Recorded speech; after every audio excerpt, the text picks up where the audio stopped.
It's hard to deny that Charli XCX is one of the most forward-thinking pop stars around and has been for the last decade plus. She is an artist who has always put her creative impulse first, and because of that has kind of taken twists and turns at every single moment. Not all of it has landed, but a lot of it has, and it's gone on to influence so many other pop stars in the genre now. It's interesting to have watched her trajectory from like blog hyped up artist with the True Romance era into mainstream star with Sucker, into a more sort of underground alternative beloved cult figure with the next couple years of her career.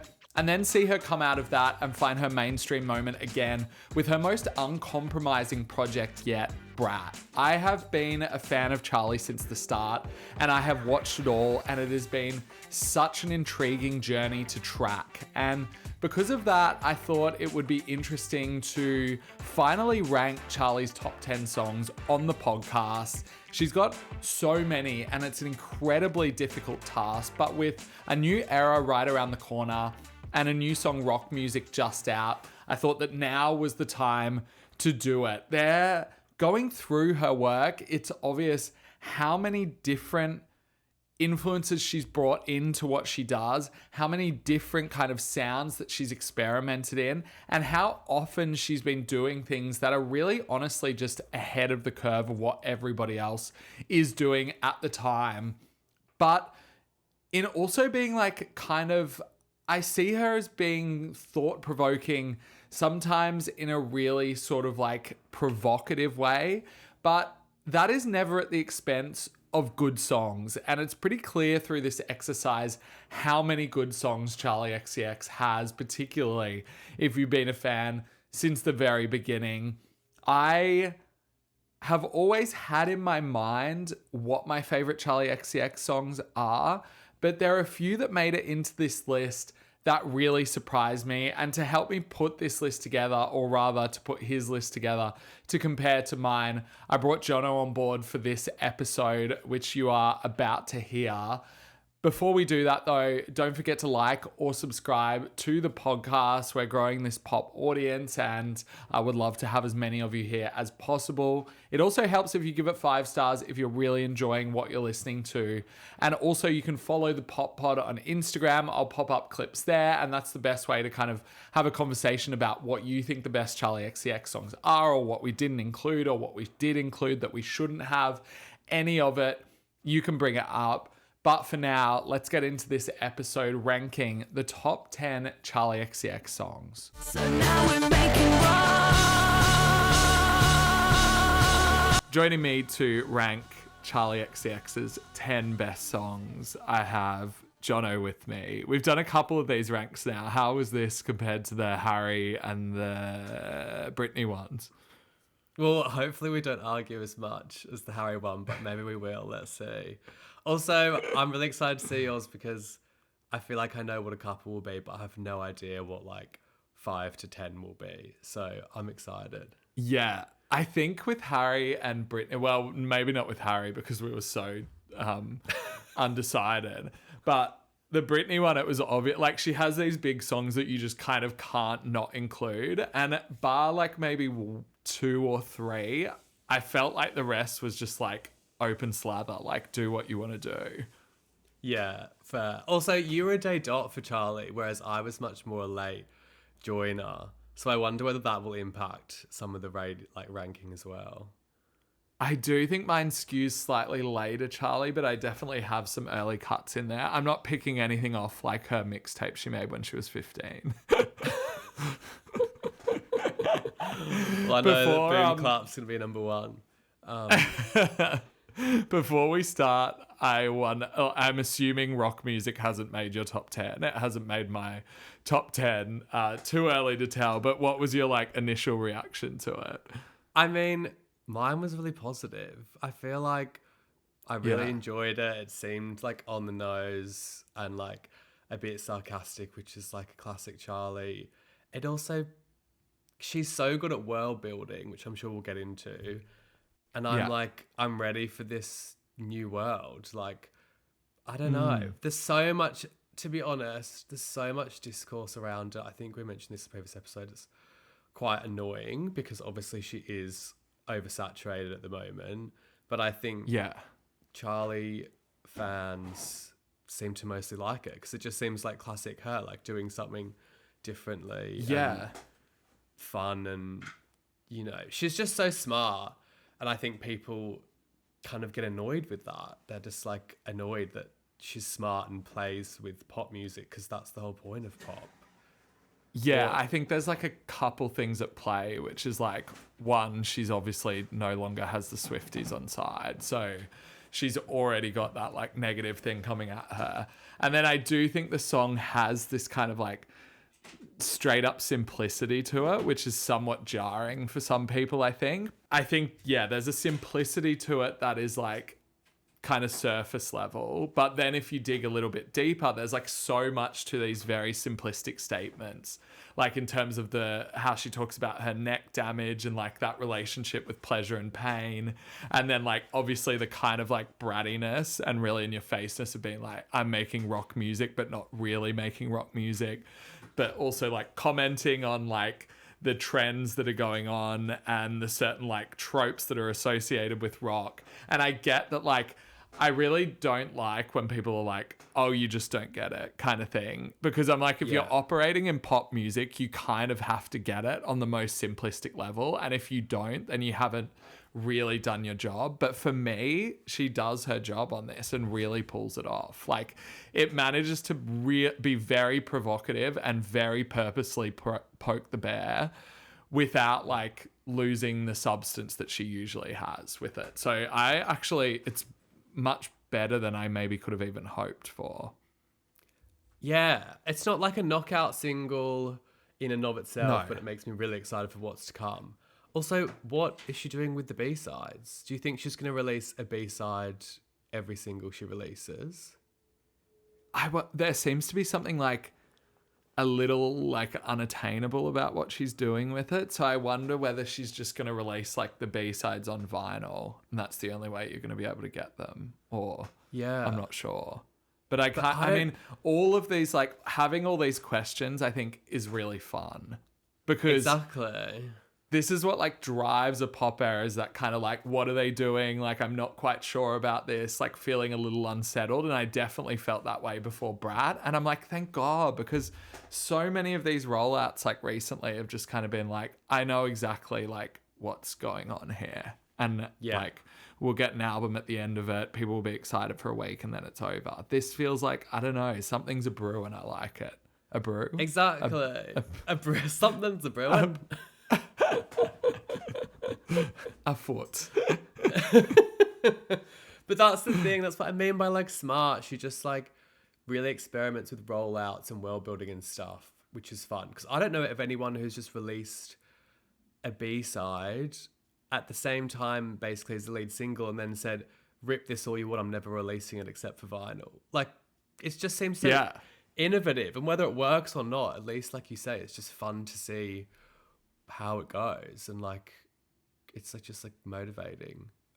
She's always kind of like experimented like in real time with the audience, which I find really exciting. Like, none of these ideas kind of just get left on the like record label floor. It's always like, I want to see how the public reacts to this. And I think she genuinely has fun playing with the pop music format, which I don't think a lot of people are daring enough to do. Because coming off something like Brat, you could really just like come out with a like slamming lead single and just like do a very traditional rollout and get all the money behind it and everything. But this is not that, and that's really cool. Yeah. I also didn't like the rollout of Brat in the beginning. And then it turned out to be one of the best. Before Brat. Yeah, it turned to be one of the best rollouts ever. So what do I know? We're saying this is exciting and then we'll be like, oh, this is a terrible rollout after a while. Yeah.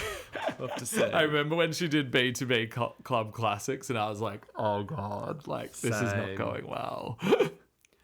How wrong we were. Okay, I'm sure we will be touching on Brat at several more points today, but we have our ranking of the top 10 Charli XCX songs. I didn't set myself any particular rules, did you? Nah, I literally just went through her albums and picked my favourites. Very methodical.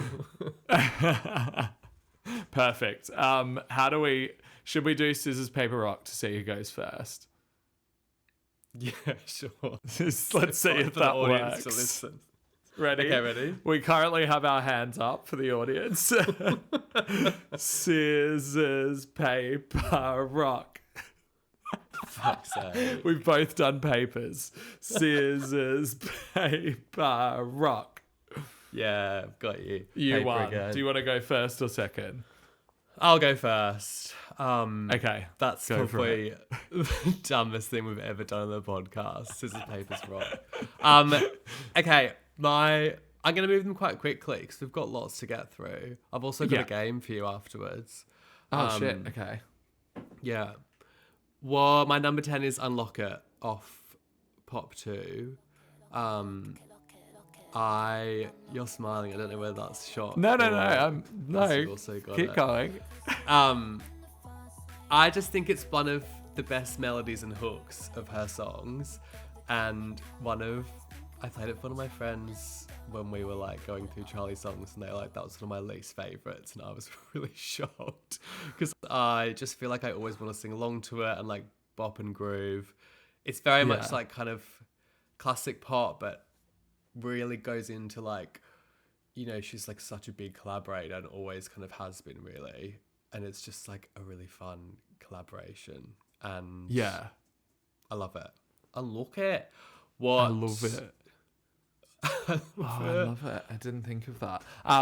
Yeah, I agree. I agree with you on that song. It feels like the moment when you like pop a bottle open and it's like a bottle of soda and it just like shh, and it's so simplistic, but also there's enough like going on there that it feels really futuristic as well. It's a great song. Yeah. Okay, good. What's your number 10? My number 10 is Nuclear Seasons off True Romance. One of the first singles that she ever put out. She had this like grittiness to what she was doing that kind of felt like it was inspired by maybe grunge or rock music in some kind of way, but then also these really sparkly like pop melodies as well. And I just feel like I remember the first time listening to this and I was really like, she was kind of being hyped up by the blogs and stuff. And so I was really like tapped in and I was just like, oh, there's something so interesting about this that I almost don't like it. Like, I'm not sure. I feel like I'm like wading through the weeds to get to like the good stuff. And now I just love that vibe of it. It's something that she brought back like somewhat on Wuthering Heights as well. But there's a darkness to this. And then the way that the chorus just like sparkles with those like 80s influenced synths. It is, I just come back to this song all the time. I could have chosen a couple from True Romance, Grins, Stay Away, also really good. You, Ha Ha Ha, I love. But this one, I think, just has the substance to like carry it through. Yeah, see, this is where I think part of the nostalgia element falls not in my favour because I just never. You're not a True Romance that album. fan. No, I think because I missed it, and then when I went back, I was like, it didn't really grab me as much as obviously the later stuff. But I do know that that's one of the better ones, obviously, off it. But yeah, I don't know if it's just, you know, when you're like, oh, I kind of missed the boat on it. So yeah. It was definitely a sound of the time because it was like when Sky Ferreira was starting to like cut through as well. So there was this kind of like murky pop sound going on. But yeah, I still love it. Yeah. I love it. All right, number 9. How many times am I going to have to bite my tongue? To be like, I know. The song was big in Germany. I love it. Also, I loved your Icona Pop pod. Plug for another episode. Yeah, how cool are they? They are so cool, and it really made me excited to delve into their music because I feel like what other people probably feel with like Carly Rae and stuff where you just know them for that one hit, and actually they've got a lot of back catalogue to go into. But they seem to be the album's sweet great as well. Yeah. They're really really smart, just really cool. Like made me want to go and like hang out with them in Sweden. Yeah, you should do. Okay, my number 9 is Everything is Romantic, but the remix version of it.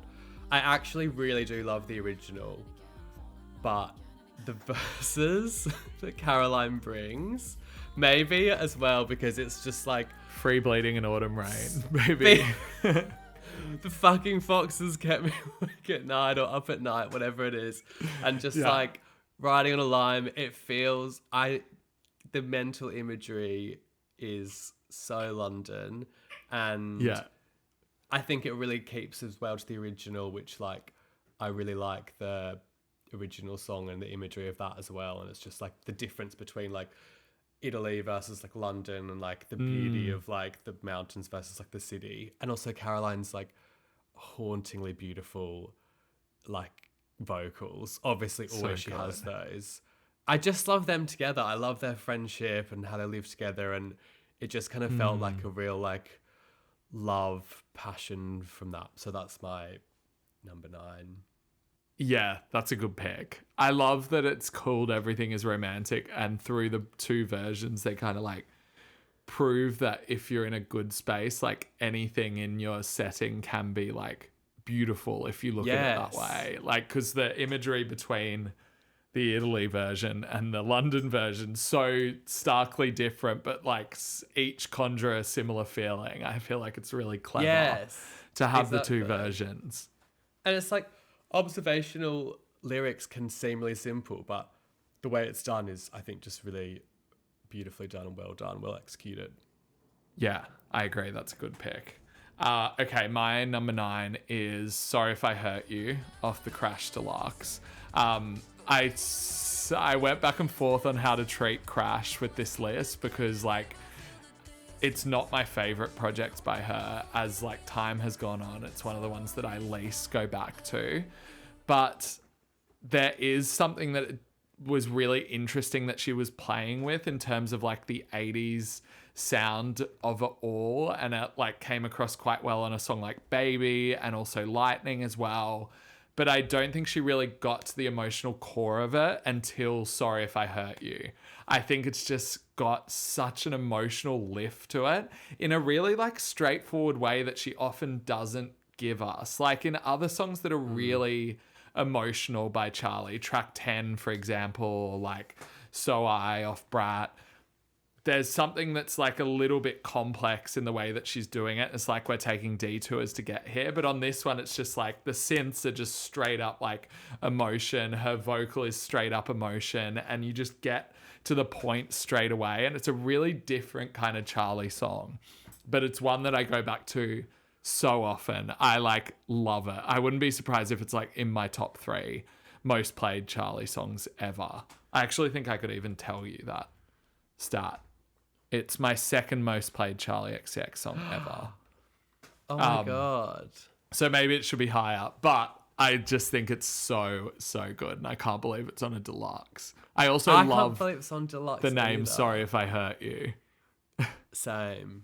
I'm just going to roll on to my number 8 because my number 8 is also Sorry If I Hurt You. Is it real? Oh my God. I thought this was going to be my real wild card. No, I love this. I cannot believe it was on the deluxe.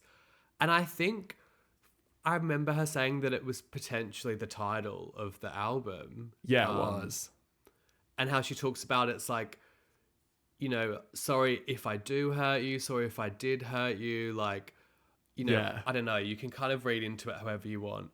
I just think it's one of her best, as you say, like honest songs. I cannot believe it's not on the main album, and I kind of wish it was the title. I know it wouldn't work with the visuals as much. It's a great title. Crush. It's really good. I think it's like, one that will have a moment like later down the track. I hope so. Maybe this will be the start of it. But it's like when people say stop reading into the rock music lyrics so much, you're trying to like give like an intellectual perspective on something that is not. The way that she describes Sorry If I Hurt You being like, I could have hurt you in the past, I might hurt you in the future. The fact that she's thinking about like the semantics of that kind of stuff so intensely means that every word is purposeful to her. Exactly. Also, it's fun to intellectualize simple things. I love intellectualizing pop music and house vibes. Yeah. Like, that's the fun of it. That's the whole fucking point. So if you don't like doing that, then fair enough, but don't listen to this. Sorry if we hurt you. Sorry if we bore you. Well, semi-intellectual.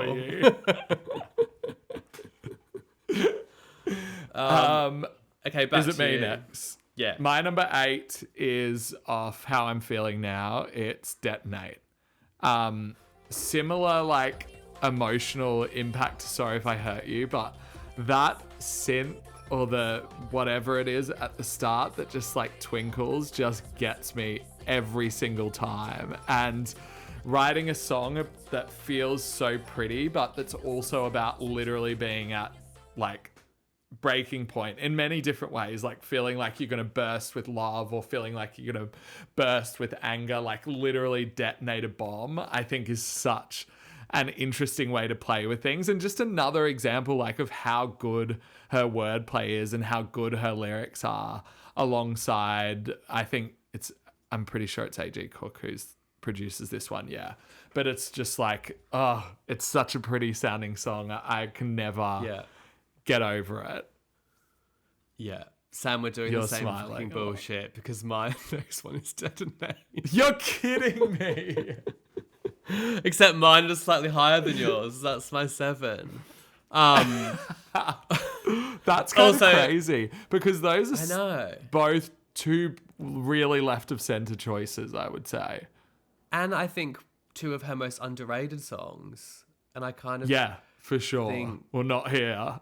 Well, not here. We've got the same fucking opinions. Also, Twinkly's literally how I was describing it. The beginning bit is like, it's kind of, like potentially darker lyrics with this like twinkly background. And it's a really good like way of doing pop music. I don't know. Everything you've said is basically what I agree with. I feel so...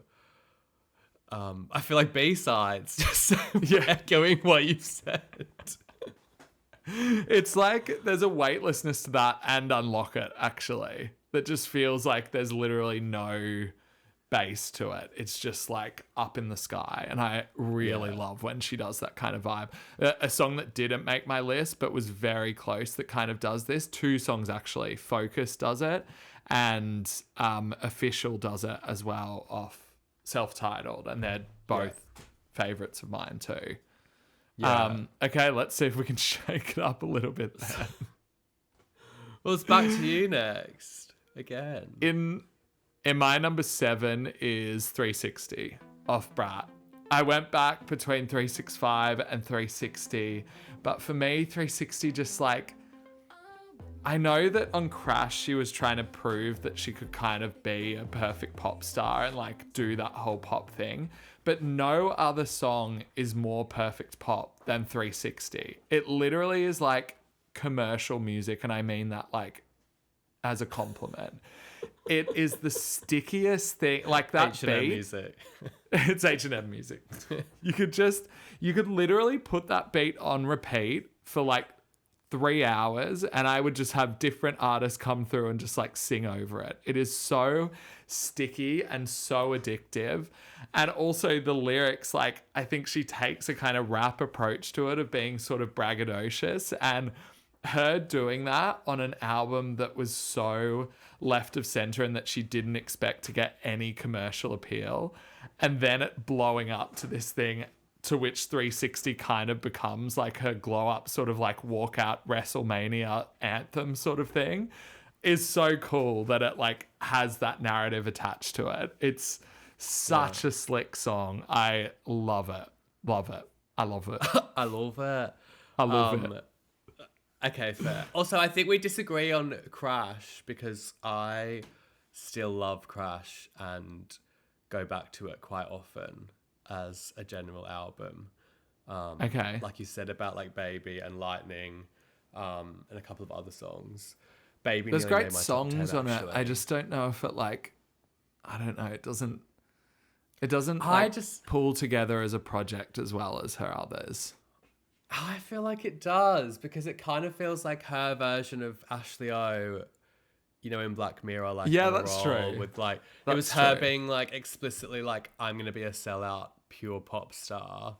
And then just like did it, and it didn't probably reach the heights that lots of others do. I just kind of like that she was like, I'm gonna be a sellout star, and then do it with like the big 80s hair and like all of that stuff. Yeah. I mean, the visuals for it were like really good. Yeah. Yeah. I mean, I don't think she really has a bad album, and that's even including Sucker for me. Yeah. They just don't really connect with me. Anyway, number 6 for me, which will probably highlight that I love the Brat remix album more than the original Brat, is Talk with Troye Sivan. Wow, okay. I love this song. I feel like gayer than ever whenever I listen to it. Like the rainbow flag is appearing on my skin. It's gay rights. It's kind of giving like a better version of Boys by Charli, which I love. Boys. That was actually a contender for my top. Love Boys. But yeah, I just think Troy's like verse is really camp and fun. And again, it's like this friendship that like they've had a few songs together, obviously, like 1999, etc. But this just feels like, for me, an epitome of like a gay bop, and they're just having fun doing it. And it really translates into me as a listener. Yeah. Troy's like lyrics on this are really good. I think just really punchy and straight to the point. This is actually one where I do kind of prefer the original, to be honest, but I just think it's Troy more of a makes production it, thing. Yeah. Okay. Yeah. Yeah, I don't know. I this think one's Troy just never... could release the song himself and it would be good. Charli was released it by herself, but them together just it's surely one of the most streamed off the project. Yeah. It's the third most streamed. Is it? Yeah, okay. Yeah, third most streamed on the remix album. So people liked it. Well, there you go. People are talking. People are talking. Okay, my number 6 is Gone off Self-Titled.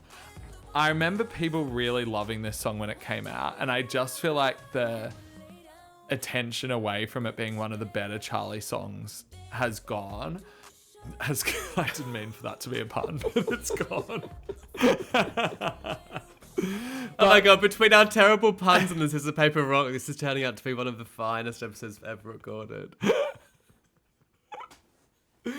Part of what makes Charli's career so interesting is this tension between really wanting to be a main pop star, but also having so much anxiety about operating within those spaces. And like, I think Gone really like operates off that kind of air of the latter. Like, it's just got such an anxious energy to it.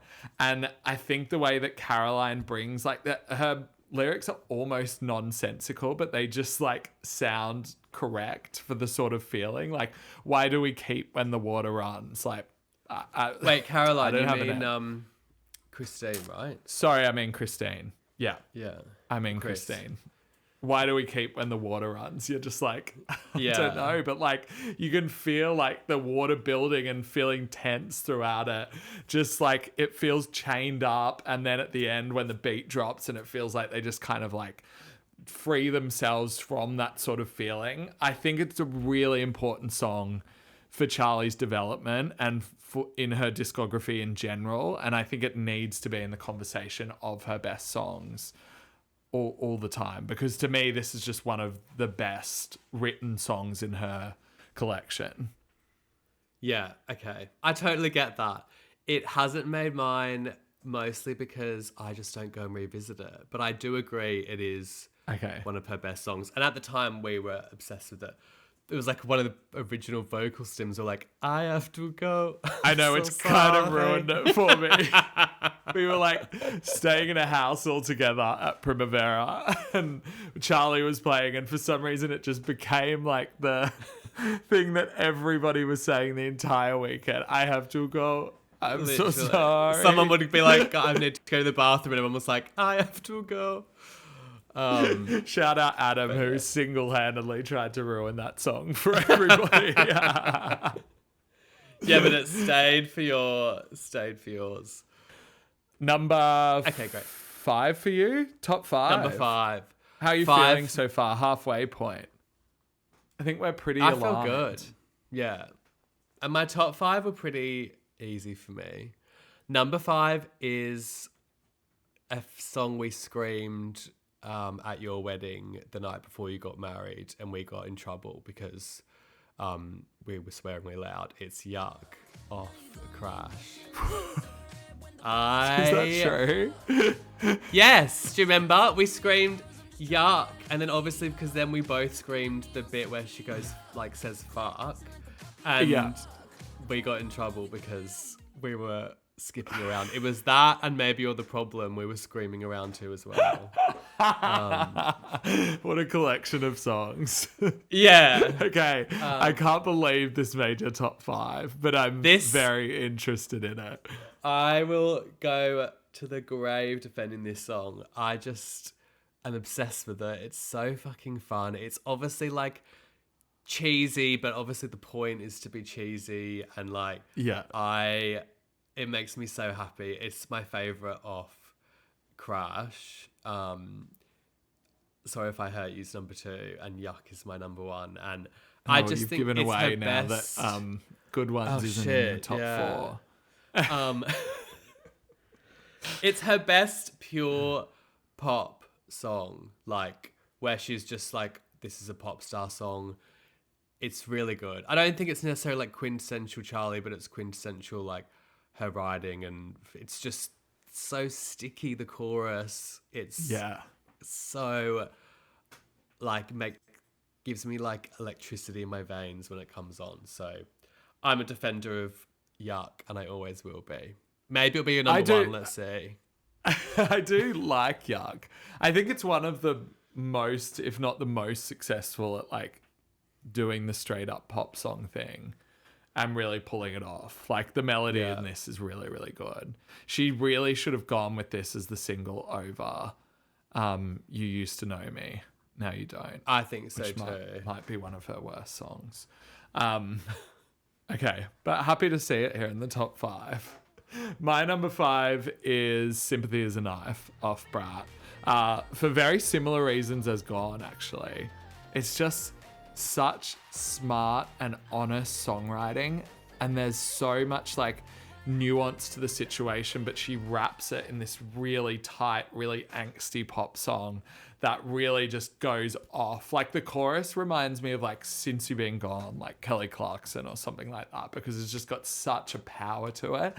And I think being able to write, the most impressive thing about Charli in general is that she's an observer of pop music, and she's also a player within pop music, which is a very interesting thing to see, because I think sometimes when you're so far within the industry, it's very difficult to have a bird's eye view of what's going on. But Charli's really, her interest in studying what pop music is and how it operates is what makes a lot of this so meta and so interesting in that kind of way. And I think Sympathy Is a Knife does that very well in terms of being measuring yourself up to the biggest pop star in the world. And I will not take anybody saying this song is a diss. If it's a diss on anybody, it's a diss on Charli herself for being so insecure, because this has nothing to do with Taylor Swift and everything to do with Charli not being able to position herself within pop music. And again, it's very interesting what Brat ends up doing, because it does put her in the same sphere as those kind of artists. Whereas when she was writing this song, she was very much an underdog within that space. It's just such, as somebody who is just very interested in the power workings of pop music, this is such a treat of a song to have. Yeah, I fully agree. Also, I feel it's not just about Taylor, it's about her relationship with women in the pop music in general. It's just Taylor is took it. Yeah. Taylor cops astray because she was wrong place, wrong time, but this has nothing to do with Taylor's personality or anything like that. And people are like, Yeah. oh, but what a rude thing to say that you hope they break up. It's like, no, that is so much a part of the insecurity that she has, that it would just be easier if she didn't have to face this like insecurity that she has within herself every time she sees her. Yeah, exactly. And like you say, it's like her honest diary entry that it's almost embarrassing to say this is how she's been feeling. It's not like, Yeah. it's not a diss track, obviously. It's so embarrassing to say something like that.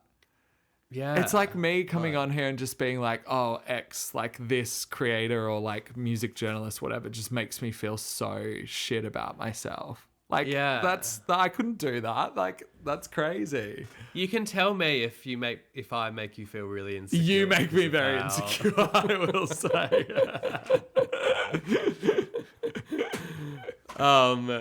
Okay, that is a great pick. My number 4 is Girl So Confusing with Lord, another remix track. I feel like we don't need to go into really too went much in hard for the remix album.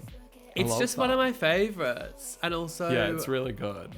It just really builds on what she did originally, I think, which is where it elevates it for that second version a lot. But yeah, what can you say about this song? Like, two incredible artists, like, related to what we were just saying. Like, Charli's obviously also talking about being insecure and like being insecure in a friendship and her position in that, and Lord just come on and give like this incredible admission of her struggles and how that might have impacted their friendship. Like, it's like a moment that I don't actually think can be replicated for like at least 20 years, because now whenever I see that or in the realm of that, it just doesn't feel as like authentic, not original. Well, but what about not Casey as, like, Musgraves and spontaneous. Miranda Lambert? I actually do love that, and I love that song. But I do think, like, do you think part of that is inspired by, you know, how this 100%. panned out? Like, you know, I think this is just where it's like innovative and not like it's never been done before, I guess, but just never in this way for me. Yeah. But it also just couldn't, you could never replicate the set of circumstances that make up this song, which is like Charli being like, you make me feel this certain way. Like, and I don't even know if we're really friends. Why do we keep faking this friendship? And for Lord to come in and be like, well, actually all this other stuff was going on. It's just like, and for two artists to be open to being so honest about that, it's like mind-boggling. Yeah. It still gives me goosebumps to like think about that even happened. Like, how lucky are we to have like two artists that were open to being so honest in that moment? It's crazy. Yeah, it's a lightning in a bottle moment that like people will talk about for years to come. And also the song's just good. The verses are good, the song's good. Yeah. All right, what's your number 4? My number 4 is Vroom Vroom. This could have maybe been a higher, lower. I never really know how I feel because it's just become such an anthem, obviously, for Charli XCX fans. But this is like, I spoke about this with my review of rock music and like how hedonism has been so important throughout Charli's career to explore her own ego, but also her own like fragility as well.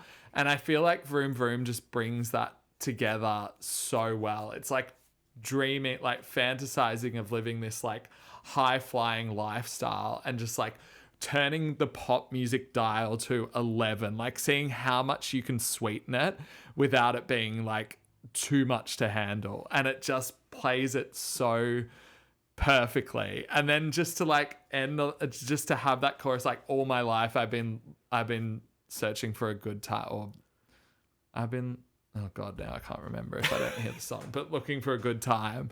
It's just like so much I don't know, the pursuit of a good time could mean so much more than just the good time itself, you know? Like, the lead up to it is like, finding euphoria is difficult. And I find the fact that this song has such a crunchiness and such an industrial, like, steeliness to it, alongside that pure euphoria, like, floaty weightlessness. It's such a cool juxtaposition. It's one of the coolest sounding songs ever made. And the fact that Charli had the balls to do it when she was coming off her biggest era so far with Sucker is just so cool, and just testament to her fearlessness as an artist, I think. Yeah, she is fearless and smart. Yeah, I won't say too much about it. I've never seen it live and got the lyrics right. No, I don't know how I've heard it so many times. No idea. London Lamborghini that I'm in a Lamborghini. Literally. All right, what is your also, number isn't it 3? Lavender Lamborghini? Literally. I always say London Lamborghini. I always get the sportive or whatever it is. Okay, my number 3 is Party For You, which is my ultimate funeral song. I can't wait at the wake for it to be played. I know, but isn't it just like kind of fun to be like, I only threw this party for you, because it's like me singing from the grave to all of my adoring fans and followers.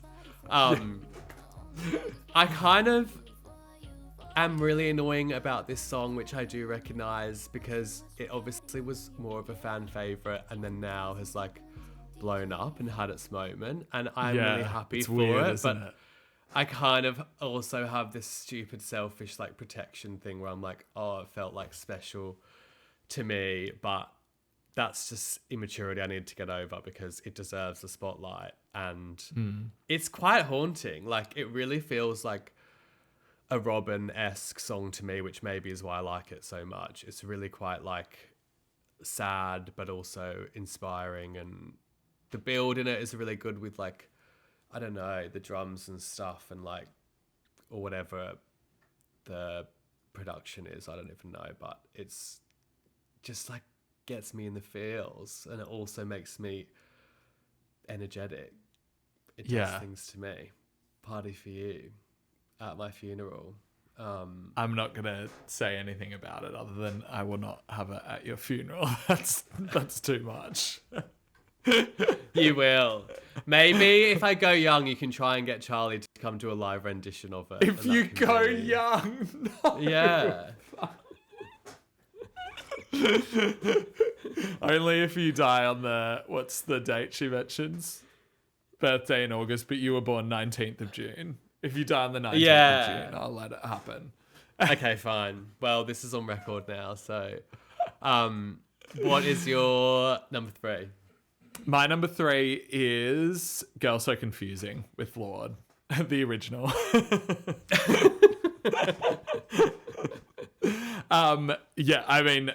For similar reasons that you mentioned. Like, I remember when that voice note dropped, when she just put the start of the Lorde verse up and was like, midnight tonight. And it was like, honestly, I was speechless when I woke up to your voice note.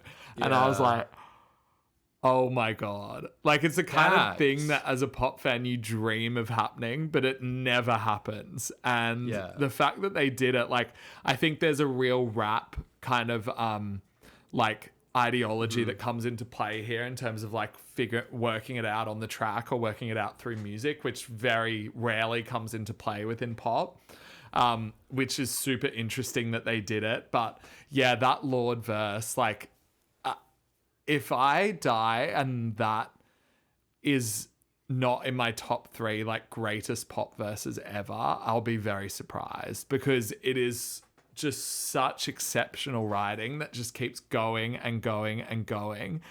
The like, girl, you walk with like a bitch when I was 10, someone said that. It's just self-defense until you're building a weapon. Like, are you kidding me? That's like I've got goosebumps now talking about it. It's stupid good. It is so good. And it couldn't have been kicked off if Charli didn't have the balls to lay it out on the original track anyway and put it out and then send her a voice note and be like, by the way, my album's coming out tomorrow and there's like a pretty about you. aimed song about you on it and it's not nice and you thought we were friends until this moment is absolutely wild. And I just love that they did it. And I love that they had the summer that they did, like coming out at the shows and Coachella. Just what a moment and what a phenomenal song. I love it.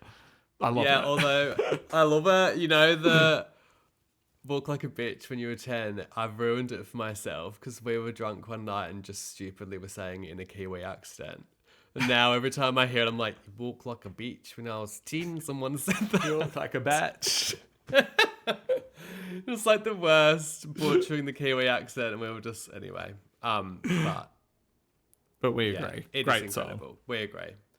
Okay, my number two, I feel like I know your top two, but maybe I don't. Yeah, I feel like I know yours too.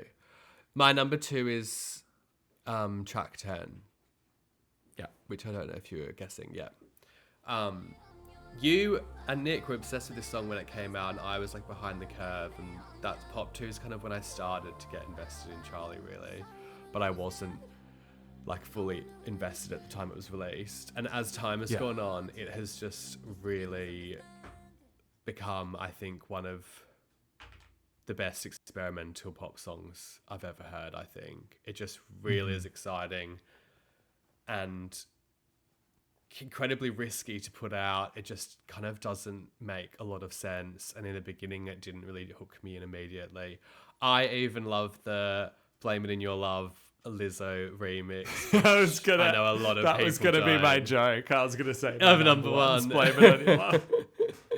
I love that remix version of it, which I know loads of people don't. But yeah, it's if you're Charli stan, you don't love track 10, then you know, what are you doing? It's one of her best, I think. Yeah.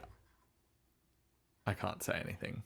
I know you can't say anything. But I can go into my number two, which is Party For You. Everything you said about it. That I think that the pop music like trope of being on the dance floor and like longing for someone or just feeling this immense heartache is like one of the best pop like ideologies ever. And like you said, something that Robin does so well. But this song just has such a desperation to it that I just like find so compelling. Like the way that she describes this like decadent party and even soundtracks it with the song, which like has kind of become a party song through its like new popularity and the incorporation of it in the tour. But then for the like point of the song to be like, I threw this party for you, I thought about it, I dreamt about it, I spent all week like hoping you'd come and you didn't come, is just like devastating.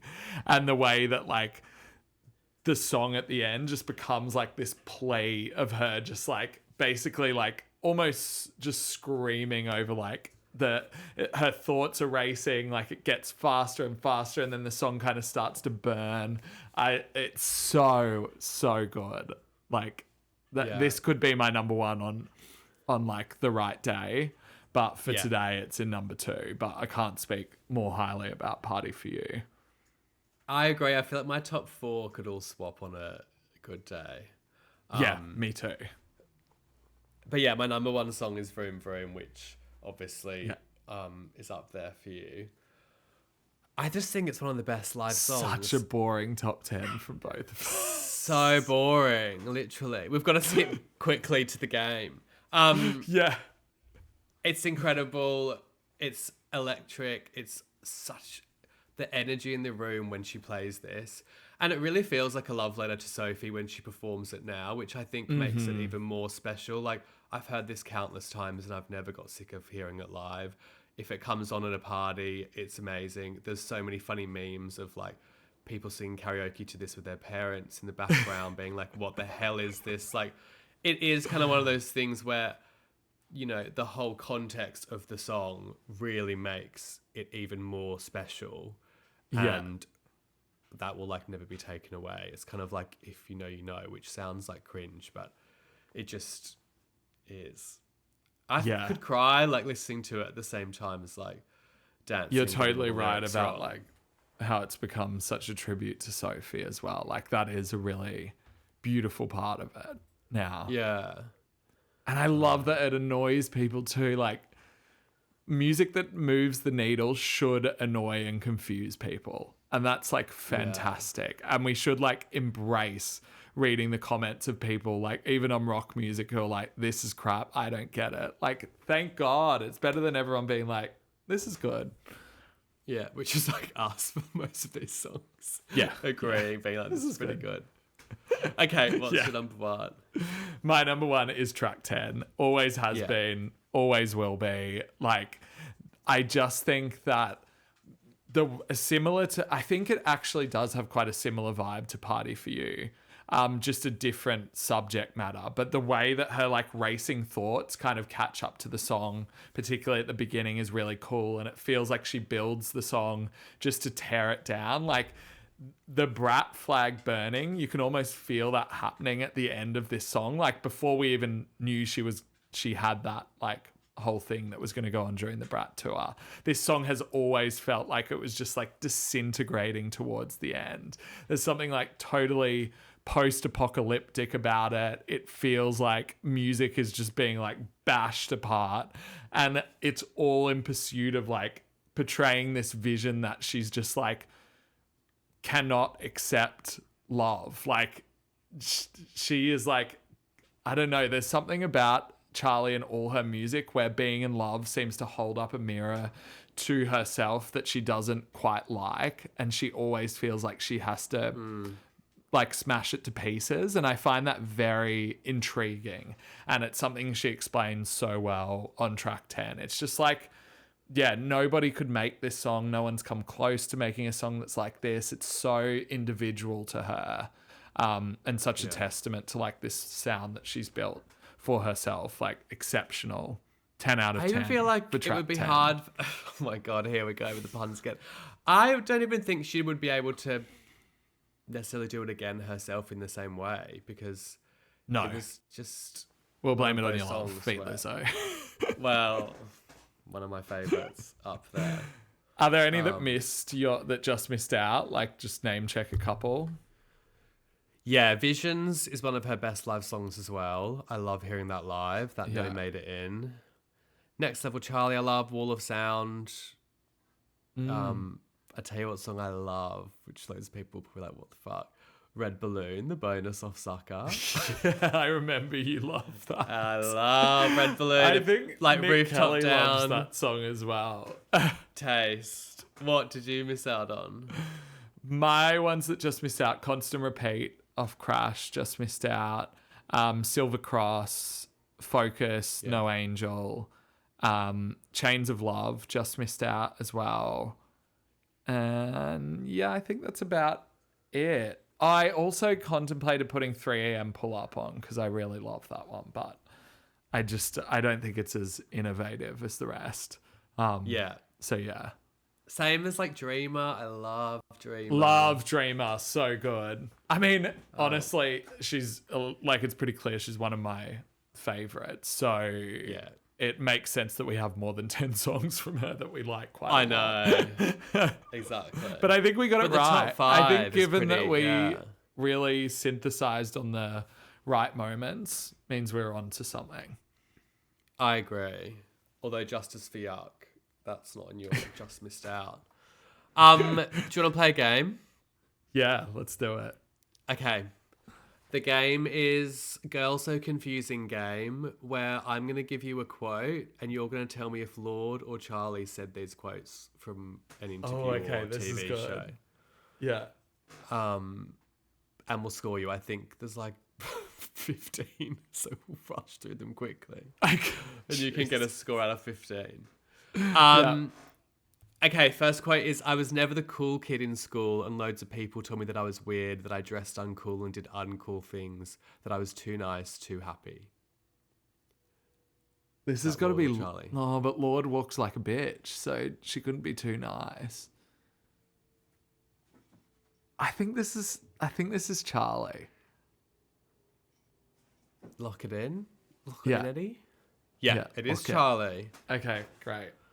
Okay, next one is my advice to young people wanting to make music and be in this industry is to really spend your time making music. Make so much music you have no friends, because if you're making cool art, then everything else will fall into line. This is so hard. This is making me realize how like similar their ideologies are. I think that's Lord. That is Lord. I've also tried to make these hard. I thought you'd Yeah, pick no, up. they are hard. They are. Okay. What about next one is I get paralyzingly nervous a lot of times, so I tried bravado. The way I dress and carry myself, a lot of people find it intimidating. That's got to be Lord. Yeah, that is Lord. Okay. Yeah. What Doesn't she have about a song called Bravado? That's the only thing that fuck's gave that sake. away for me. Also, these are all from the internet, so if there's an inaccuracy, then fair enough. You can come for me. Next one is I try to stay away from talking about boys all the time. You can go to Taylor Swift to hear that.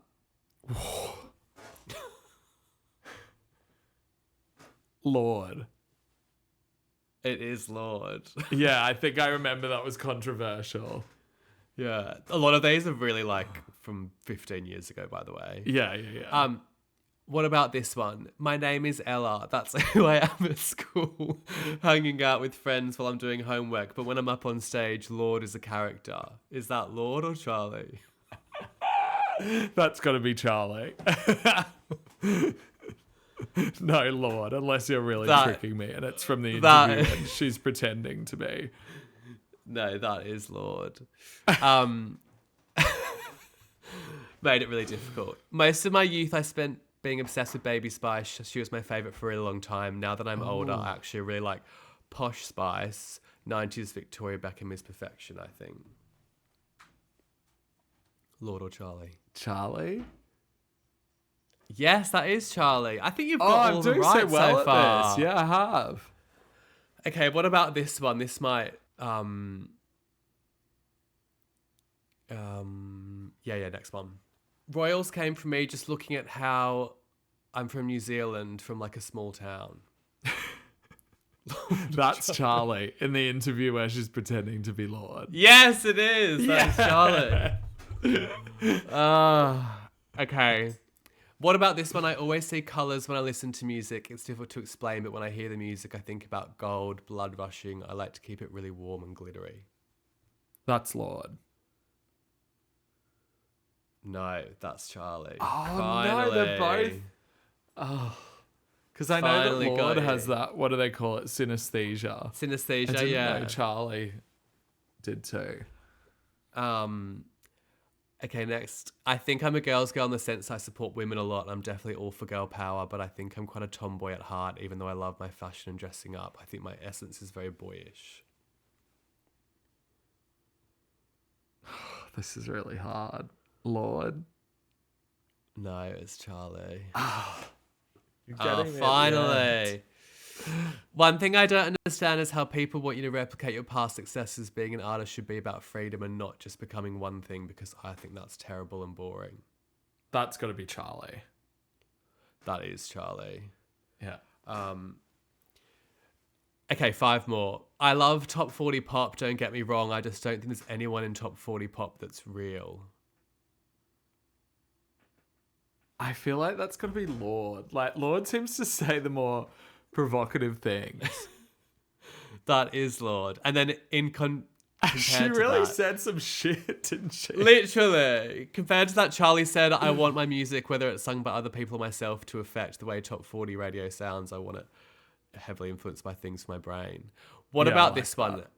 I think big brows are pretty cool.